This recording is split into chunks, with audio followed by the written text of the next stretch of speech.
बहुत बहुत शुक्रिया, बहुत बहुत शुक्रिया। मैं पिछले 3 दिनों से लाहौर के सबसे पुराने होटल फ्लैटीज़ में ठहरा हुआ हूँ। 1880 में तामीर हुआ था। मेरे कमरे की सफाई करने वाली खातून मेरे ख्याल में इस होटल की पहली मुलाजमा होंगी।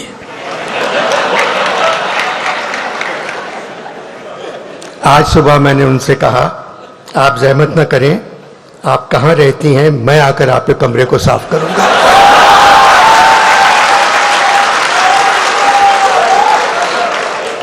खामोश हो गई, फिर कहने लगी, अनवर साहब, बाला घर पर ही रहता है।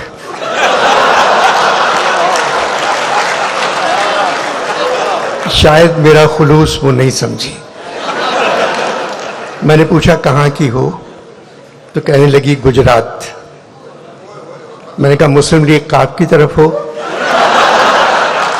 बोली मुस्लिम लीगों ने कायदे की ऐसी तैसी कर दी है, सिर्फ काफ गाफ बच गए हैं। मुझे नहीं मालूम मैं किसकी तरफ हूं। पढ़ी लिखी हो? मियाँ जी पढ़ी लिखी होती तो बेरोजगार होती।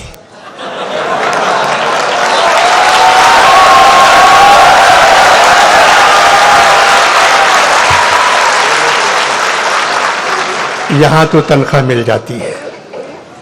बहुत से लोग मेरे कमरे में फूलों के गुलदस्ते छोड़ गए थे। मैंने कहा आप सारे फूल ले जाएं। बोली बाला जिंदगी अजाब कर देगा, ये फूल किसने दिए हैं, यही रहने दें, ये कह के चली गई। लाहौर में फूलों के मौसम की आमद है, मगर यूं लगता है लाहौर के दिल वाले इस दफ़ा फूलों से कहीं ज़्यादा इलेक्शन के खिलने का इंतज़ार कर रहे हैं।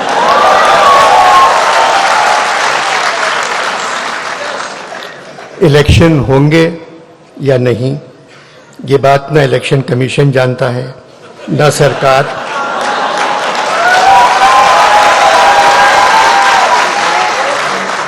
सरकार, ना अदालत, ना खुदा जानता है।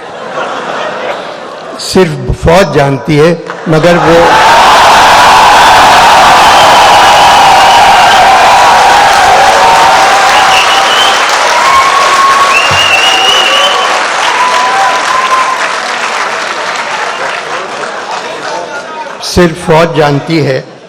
मगर वो बता कर नहीं दे रही है। हालात की वजह से इलेक्शन के साथ भी कमीशन लगा दिया गया है, और हम सब जानते हैं यहां बगैर कमीशन के कोई काम नहीं करता।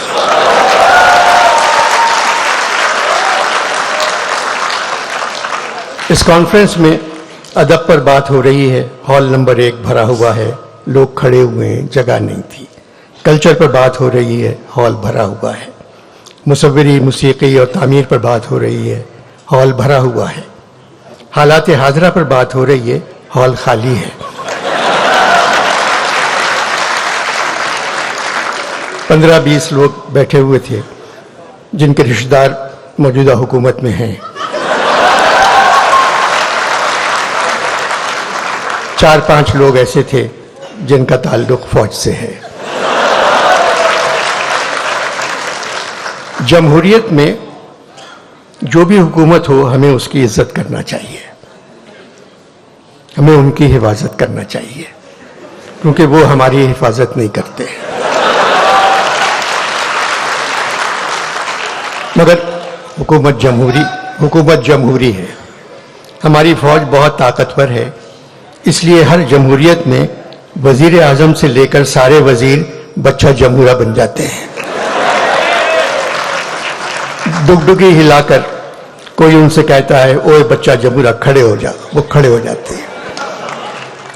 ओए बच्चा जमहूरा अब चल, सब चले जाते हैं। बच्चा जमहूरा का तमाशा हम सड़कों पर 75 साल से देख रहे हैं। एक आदमी के हाथ में डुगडुगी, एक बंदर पर चादर पड़ी हुई। डुगडुगी बजाने वाला उससे जो कहता है बंदर वही करता है।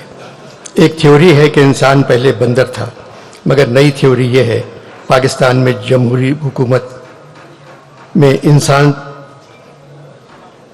से बंदर बन जाता है।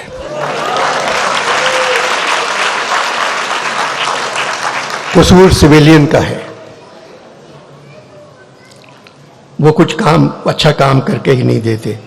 हर हुकूमत ने जितना अपना ख्याल रखा उसका आधा ख्याल भी अवाम का रखती तो मुल्क में माशाअल्लाह कभी नहीं आता।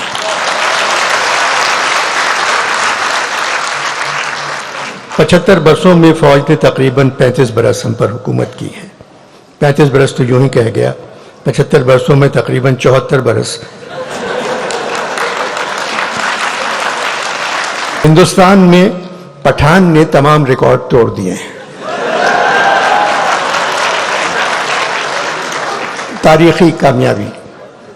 पाकिस्तान में पठान पर एफआईआर का तोड़ दिया।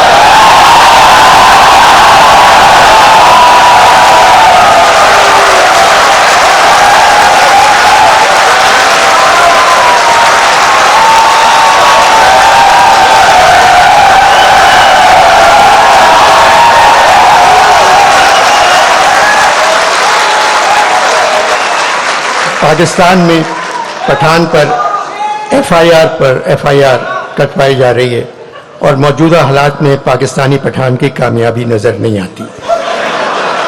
मगर सुना है आने वाले इलेक्शन में पाकिस्तानी पठान की एडवांस बुकिंग हिंदुस्तानी पठान से ज्यादा है।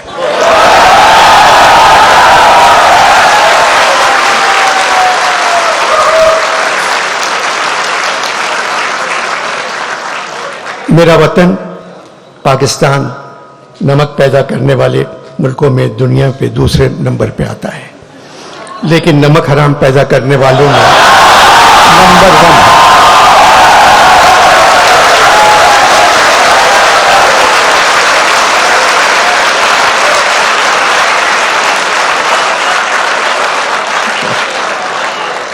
लेकिन नमक हराम पैदा करने वालों में नंबर 1 है। एक रकाबी में हमें 14 तबक रोशन हुए। एक जगह और कहा है, पूछा किसी ने ये किसी कामिल फकीर से, ये महरुमा हक ने बनाए हैं काहे के। वो सुन के बोला, बाबा खुदा तुझको खैर दे, हम तो न चांद समझे न सूरज हैं जानते, बाबा हमें तो ये नजर आती हैं रोटियां।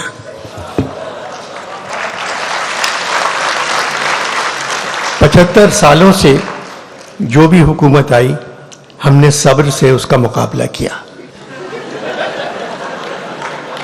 क्योंकि हमें ये कौल याद है कि शैतान भी भेस बदल कर काम करने में हमेशा कामयाब रहता है।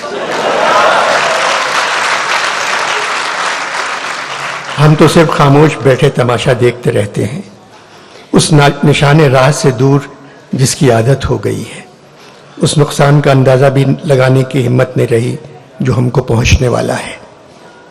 मोहम्मद अहमद शाह की उर्दू से मोहब्बत उनको लाहौर ले आई। मैं पहले कह चुका हूं, कराची में 15 साल से ये कॉन्फ्रेंस हो रही है। शहर के हालात कुछ भी हों, कॉन्फ्रेंस जारी रहती है। आर्ट काउंसिल के बाहर गोलियां चल रही हैं और कॉन्फ्रेंस में फैज साहब पर बात हो रही है।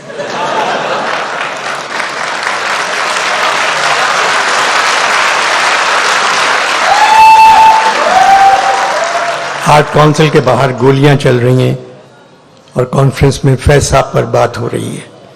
मेरी जान आज का गम न कर कि न जाने कातिबे वक्त ने, मेरी जान आज का गम न कर कि न जाने कातिबे वक्त ने, किसी अपने कलमे भी भूल कर कहीं लिख रही हूं मुसर्रतें।